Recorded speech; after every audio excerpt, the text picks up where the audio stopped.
All of the nations around Israel came together to form a huge army and to go to war with the Israelites. Gideon was Israel's leader, and he assembled an army of 32,000 fighters. But God told Gideon that was too many. Gideon stood in front of his troops and said, "If you're afraid to go to war, then you can go home." And 22,000 of them said, "See ya." But God said there are still too many. Gideon sent another 9,700 men home, leaving only 300 to fight, a super army of thousands. God was up to something. Gideon's 300 men surrounded the enemy camp and grabbed their swords. No, wait, not swords. They were armed with flamethrowers. Not really. They were actually armed with, ready for this, trumpets. All at once, they blasted their trumpets, and the enemy soldiers got so confused that they started fighting each other. God had a plan.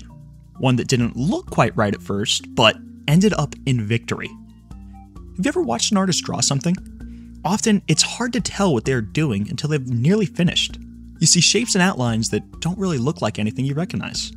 But if you keep watching, you start to figure out what's happening. And when the drawing is finished, you see what the artist was up to all along. Here's some great news. God is up to something in your life. He has a picture in mind of the person He wants you to be. The Bible teaches us to love like Jesus, have an attitude like Jesus, and to follow His directions. So, even though we don't know exactly what God's picture for your life looks like, we do know that it involves growing closer to Jesus and becoming a lot more like Him.